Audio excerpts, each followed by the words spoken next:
Hello my dear students, myself Navneet Bhandari and I welcome you to my channel Quantum Academy Physics।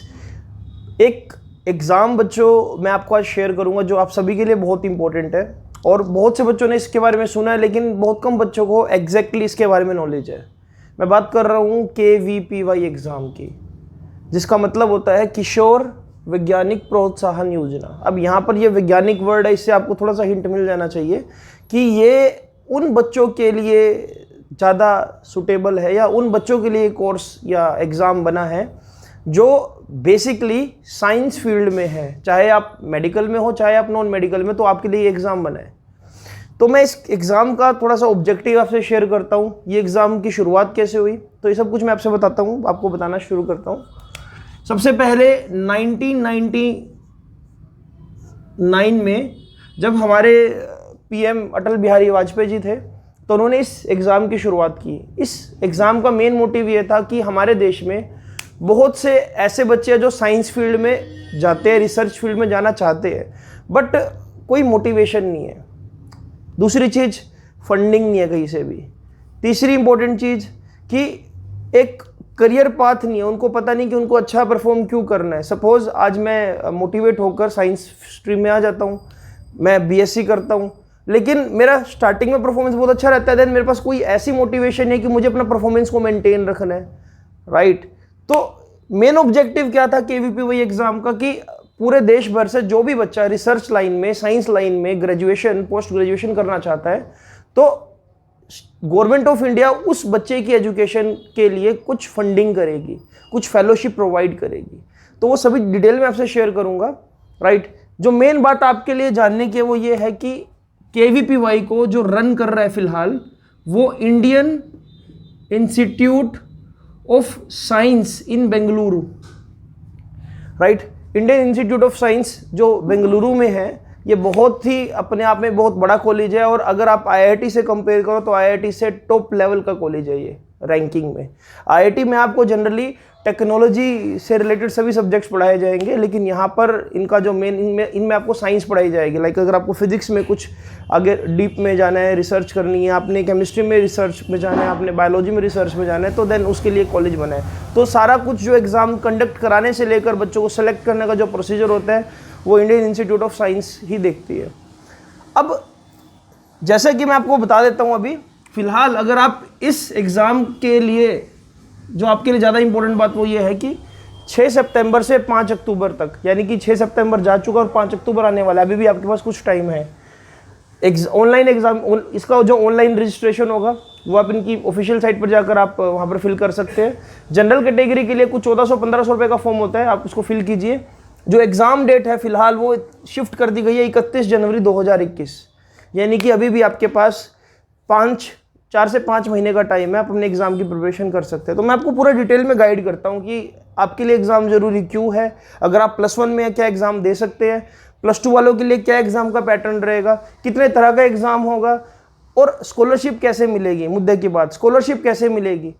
अब एक चीज़ मैं आपको और guide करना चाहूँगा, कई बार बच्चों को थोड़ा सा मिसकंसेप्शन ये होता है कि KVPY अगर हम मान लो क्रैक कर लेते हैं, मान लो कि आपका KVPY क्लियर हो गया, इंटरव्यू भी क्लियर हो गया, इंटरव्यू के बारे में मैं आपको बताता हूँ, तो क्या आपको गवर्नमेंट फेलोशिप देगी। अब सुनो, ये कंडीशनल है। अगर आप एग्ज़ाम, इंटरव्यू सब कुछ क्वालिफाई कर लेते हो और अगर आप बीटेक से रिलेटेड किसी भी स्ट्रीम में जा रहे हो, चाहे कंप्यूटर साइंस हो, चाहे मैकेनिकल हो, चाहे इलेक्ट्रिकल हो, किसी भी टेक्नोलॉजी वाले सब्जेक्ट में जा रहे हो, कॉमर्स लाइन की तो खैर आप एग्जाम दोगे ही नहीं, तो यहाँ पर आपके पास एक ऑप्शन आता है बीटेक, या फिर कुछ बच्चे BSc चूज करेंगे, BSc honour physics honours, BSc अपना केमिस्ट्री ऑनर्स, राइट, ठीक है। फिर उसके बाद MSc। तो जब आप साइंस फील्ड में जा रहे हो, साइंस लाइन में, I am talking about science not technology, technology में बीटेक आ गया आपके पास। जब आप मेनली साइंस में आप रिसर्च करने जा रहे हो या आपके पास ये BSc कोर्स है, BSc आपके पास फिजिक्स ऑनर्स है, बायोलॉजी ऑनर्स है, देन आप एलिजिबल हो स्कॉलरशिप के लिए। यहाँ पर आपकी एलिजिबिलिटी नहीं है, यहाँ पर आपको क्या, बीटेक के केस में आपको किसी भी तरह की कोई स्कॉलरशिप नहीं मिलेगी। बच्चे जनरली क्या करते हैं, KVPY का एग्जाम करेक्ट किया, अब कुछ बच्चों का JEE मेंस भी क्लियर हो जाता है, राइट। अब अगर बच्चे सोचे कि JEE मेंस के बेसिस पर उनको अब इंजीनियरिंग कॉलेज जो मिल जाएगा, कोई अच्छा कॉलेज, तो क्या तब भी गवर्नमेंट फंडिंग करेगी? तो नहीं, उस केस में आपकी कोई फंडिंग नहीं होगी।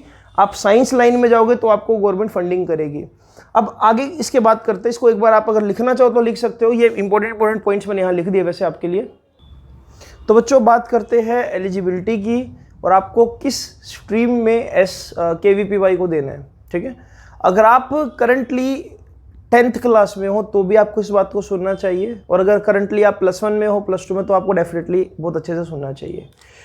अगर आप इस वक्त +1 क्लास में हो और आप KVPY देना चाहते हो तो उसके लिए आपको फिलहाल ये कंडीशंस को फुलफिल करना है। आप +1 के स्टूडेंट हो, ठीक है, आपका जो 10th क्लास में रिसेंटली रिजल्ट आया होगा 1-2 महीने पहले, उसमें आपका मैथ प्लस साइंस का जो ओवरऑल परसेंटेज है वो 75% कम से कम होना चाहिए, तब आप एलिजिबल हो। अगर आप जनरल कैटेगरी में हो, अगर आप SC BC और आगे फर्दर ST और किसी अगर आप कैटेगरी में हो, देन आपके लिए 10% का इसमें क्या आपको छूट मिली हुई है।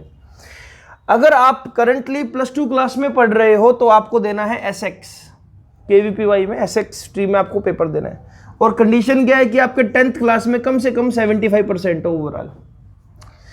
और दूसरी, अगर आप क्वालिफाई कर लेते हो तो आपके लिए ये भी एक कंडीशन मैंडेटरी है कि आपके +2 में ओवरऑल 60% स्कोर कम से कम आना चाहिए। समझ पा रहे हो?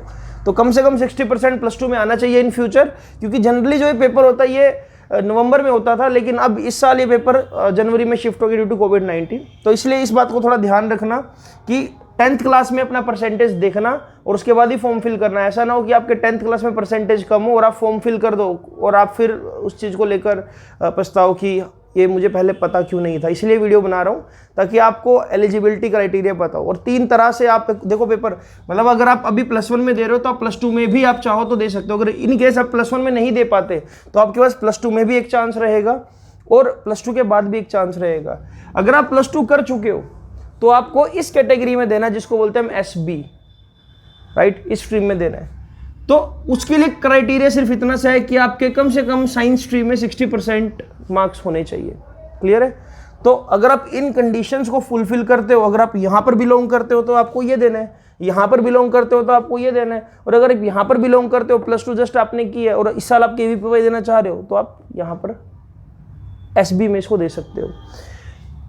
SX और SB का जो पेपर पैटर्न है बच्चों बिल्कुल सेम तरह का रहता है। तो मैं आपसे शेयर करूंगा कि पेपर किस तरह का रहेगा, कितने क्वेश्चंस आते हैं और क्या अपने पास वहां पर एक ऑप्शन आता है।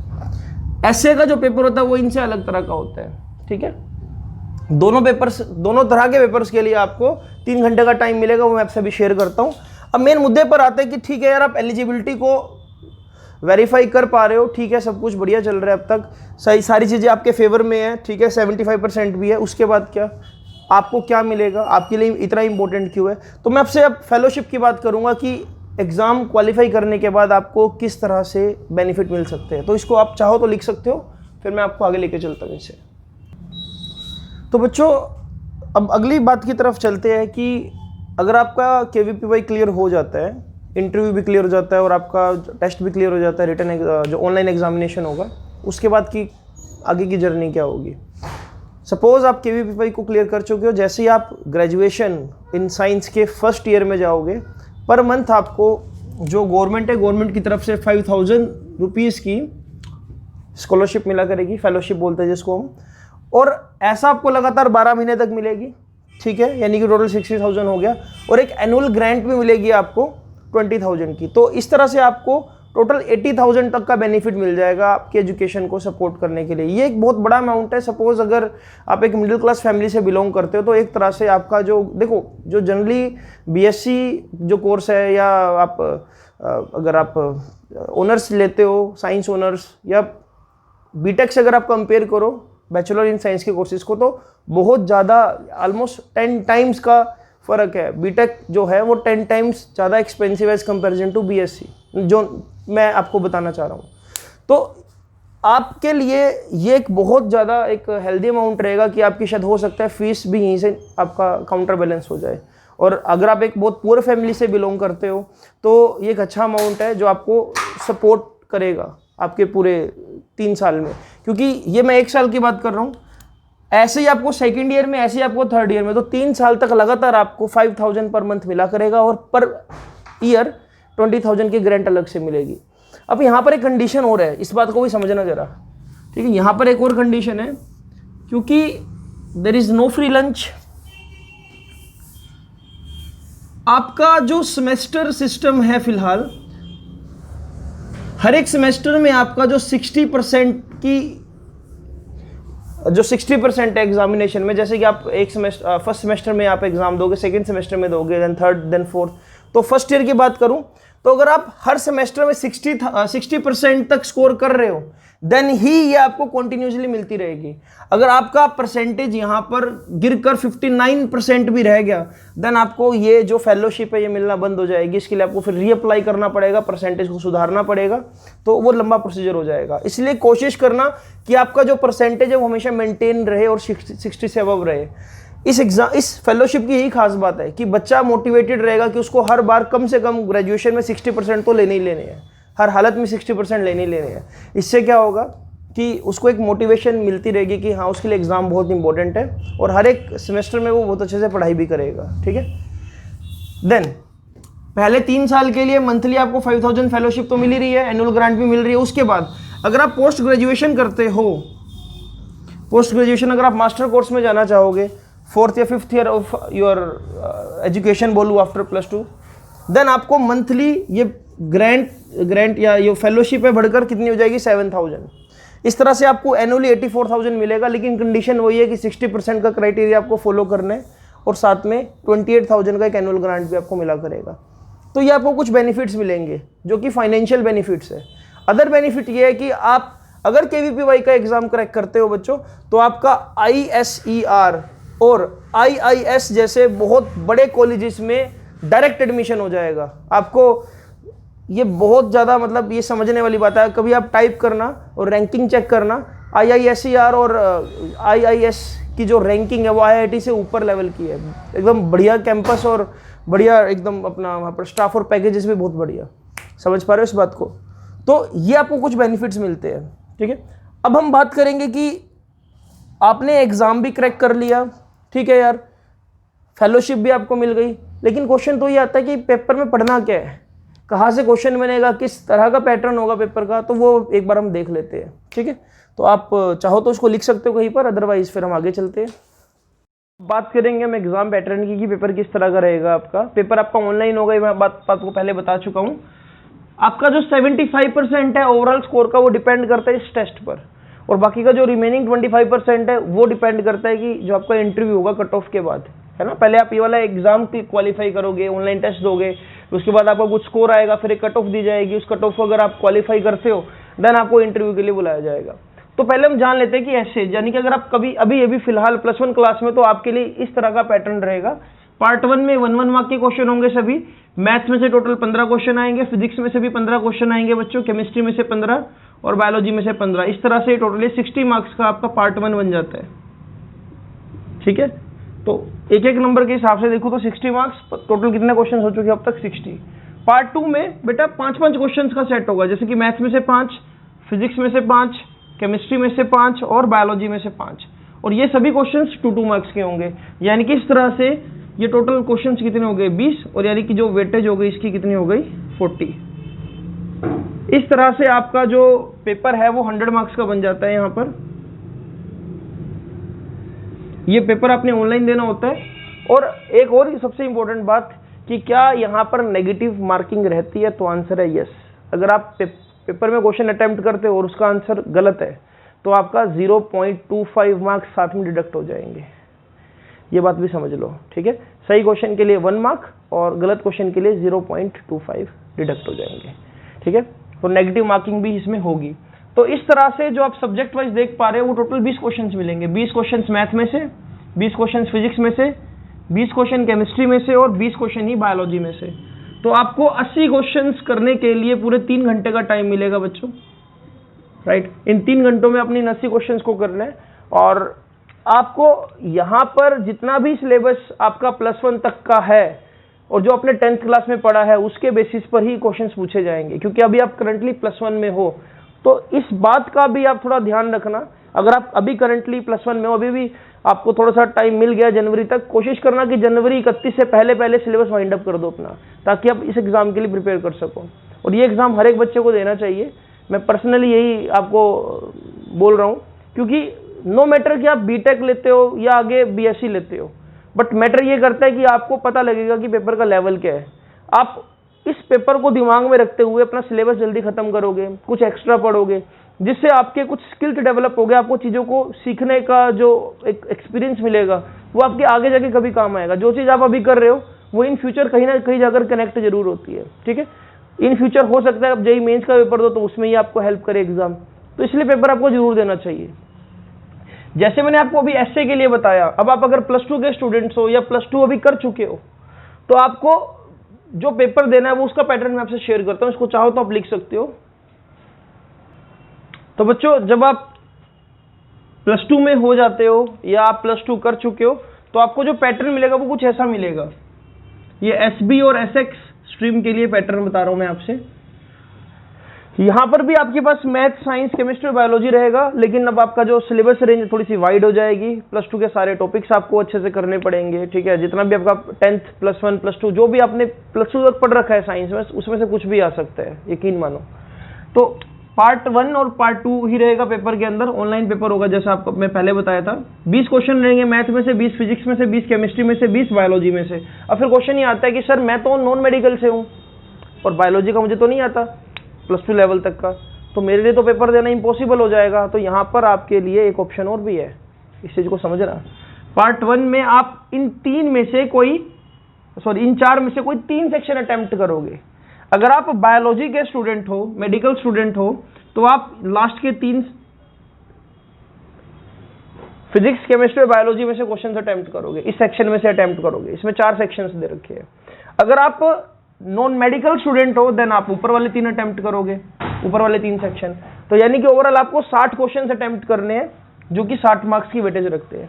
सेम वे में जो पार्ट 2 है वहां पर आपको थोड़ा सा और ऑप्शन मिल जाएगा। पार्ट 2 में अब हर एक सेक्शन में 10-10 क्वेश्चन होंगे, यानी कि मैथ्स में अब आपके पास टोटल कितने क्वेश्चन आ जाएंगे? 30। 20 क्वेश्चन 1-1 मार्क के और 10 क्वेश्चन 2-2 मार्क के। फिजिक्स में कितने आ जाएंगे? 30। सेम वे में केमिस्ट्री, सेम वे में बायोलॉजी। अब सेक्शन 2 की खास बात यह है कि सेक्शन 2 में से भी आपको इस बार 3, इसमें से कोई 2 सेक्शन आप अटेम्प्ट कर सकते हो। या तो ये 2 अटेम्प्ट कर लो, या ये 2 अटेम्प्ट कर लो, या पहला और आखिरी अटेम्प्ट कर लो, जो भी आपका सब्जेक्ट रेंज है, जिसमें भी आपको लगे कि आपकी रेंज में। कई बार कुछ बच्चे ऐसे भी होते हैं जिनके पास मैथ्स भी होता है, बायोलॉजी भी होता है, और दोनों इक्वली स्ट्रांग होते हैं, तो वो आपकी चॉइस है कि टाइम सेविंग क्या रहेगा। लेकिन अगर आपके मैथ और बायोलॉजी इक्वली स्ट्रांग है तो फिर भी मैं प्रेफर करूंगा कि आप बायोलॉजी की तरफ जाओ। मैथ में कैलकुलेशन, अच्छा कैलकुलेशन का भी कोई वैसे रोल नहीं होगा इतना खास। केवीपीवाई एग्जाम में बच्चों आपको ऑनलाइन कैलकुलेटर भी प्रोवाइड किया जाता है, जिससे आप वो रफ कैलकुलेशंस, लंबी कैलकुलेशन से बच सकते हो, ठीक है। ये एक एडवांटेज भी मिलता है आपको।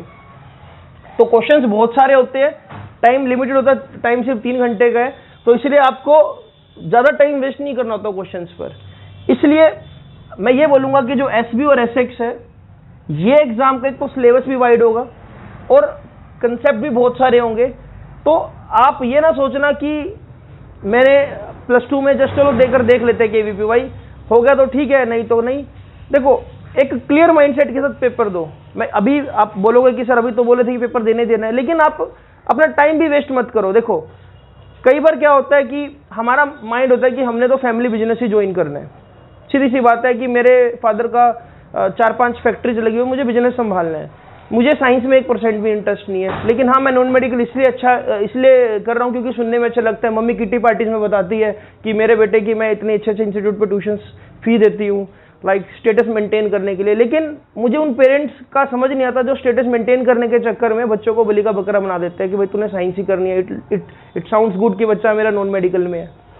अगर आपका 1% भी इंटरेस्ट नहीं है किसी भी कॉम्पिटिटिव एग्जाम को देने का, तो प्लीज अपना टाइम ना बर्बाद करना, अपना सीबीएसई पे फोकस करो और अच्छे परसेंटेज लो, ताकि आपकी मदर उसी किट्टी पार्टी में बता सके कि मेरे बच्चे के इतने % नंबर आए हैं। लेकिन अगर आपके पास एक ड्रीम है, अगर आपको पता है कि आप एक मिडिल क्लास फैमिली से और आपके पास सिर्फ एजुकेशन ही एक ऐसा टूल है जिससे आप अपने आप को आगे ले जा सकते हो, तो आपको हर हालत में 10th क्लास में हो तो 10th क्लास में आज ही सोच लेना चाहिए कि मुझे हमेशा अपनी परसेंटेज को मेंटेन करना है, क्योंकि परसेंटेज में जरा सा भी गिरावट आई तो आपकी स्कॉलरशिप सारी मेहनत पे पानी फिर सकते हैं, ठीक है। तो हमेशा अगर आप एक गोल के साथ काम करोगे तो आपको मजा आएगा, आपके पास एक पर्पज होगा कि हाँ मुझे इस पर काम करना है।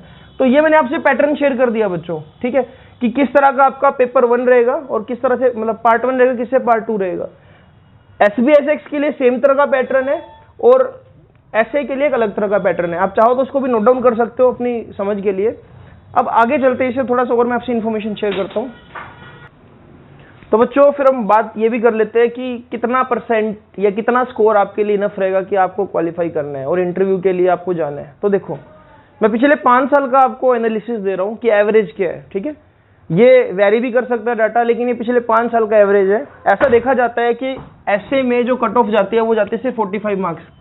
अगर आपके 100 में से 45 मार्क्स है then you are eligible for the interview. Same way में SB के लिए ये जाती है 43 जो एवरेज है, ठीक है। सेम वे में जो SX के लिए जो एवरेज है पिछले 5 साल का वो जाती है 53। हाँ, ये 56 हो सकती है, 60 हो सकती है, हो सकता है 50 हो जाए, लेकिन ये मीन है 5 साल का। SB के लिए 43 हो सकता है, 48 हो जाए, हो सकता है 50 हो जाए, डिपेंड करता है कि कितने कैंडिडेट उस साल पेपर दे रहे हैं और ओवरऑल क्या आउटकम निकल कर आ रहा है उनके रिजल्ट से, ठीक है। तो यही बात अगर मैं बोलूं, ये जनरल के लिए बात मैंने बताई आपको, जनरल के लिए कट ऑफ ये है। और अगर आप SC, ST या PWD कास्ट से बिलोंग करते हो देन 35, 33 एंड 43 रिस्पेक्टिवली। तो जब आप इस कट ऑफ को क्वालिफाई करते हो देन आपको सिलेक्ट किया जाता है इंटरव्यू के लिए। देन इंटरव्यू के लिए आपको कॉल आती है।